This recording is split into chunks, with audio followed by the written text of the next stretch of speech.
Салам достор, менин Кытай тил сабагыма кош келиңиздер. Бүгүн биз мырзаларды үйрөнүп болгондон кийинки сабакта аял киши, кыз кишинин айтылышы кандай болот, жазылышы кандай болот, ошону үйрөтөйүн. Биринчи биз сүрөт тартып баштайлы.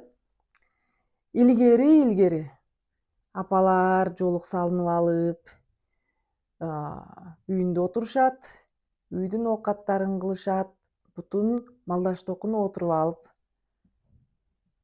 балким кергичке материалдарды керип коюп,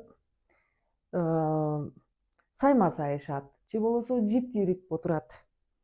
Негизи эки колу керилип турат, эки буту алмашып турат. Мынандай эле. Анан жумушту кылып, үйдө отуруп алып, демек, үйдө отуруп, тынч отуруп жумуштарды кылат. Анда кытайча, кытайлардын аялдары илгери деле ошондой эле күндү өткөргөн. Анда бул ушул турукка окшош туруп, бул тамга жаралган. Бул башы, бул эки колу, эки буту. Буту алмашып отурат. Муну нүү деп айтабыз. Нүү. Кыз кишинин тамгасы ушундай жазылат. Нүү.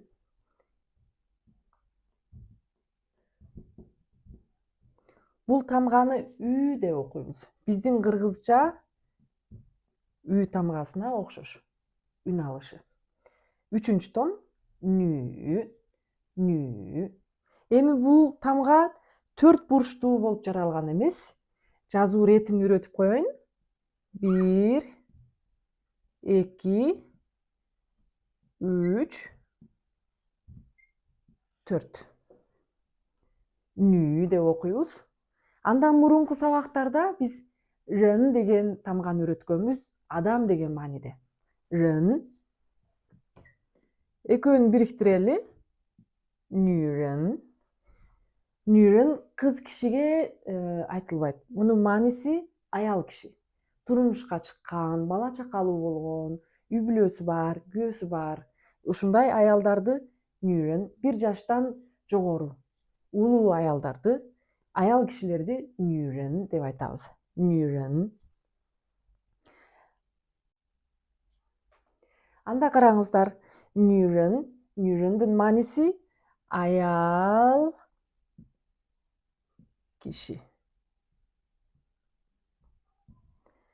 Мурунку сабакта мырзалардын аталышы кандай болот?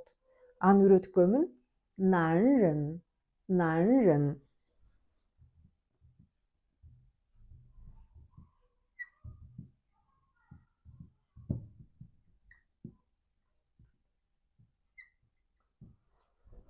Мында бир жуп болду. Нүүрүн, нанрын. Бул сөздөрдү жаттап калыңыздар. Келе турган коноктор ким экен дегенде, жалаң аял кишилер болот экен десе, нүүрүндар келет деп айтабыз. Жалаң мырзалардын конокторуна барабыз дегенде, нанрын деп айтсак болот. Ошол бүгүнкү сабак аякташты. Сиздерге чоң рахмат. Эгер жагып калган болсо, биздин YouTube каналга сөзсүз катталып, бүгүнкү сабакка лайк басып коюңуздар.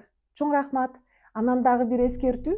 Биздин 13 январда Кытай тил курсубуз ачылат. Кызыксаңыздар, бизге келип окуп кетиңиздер. Көп маалыматтарды беребиз.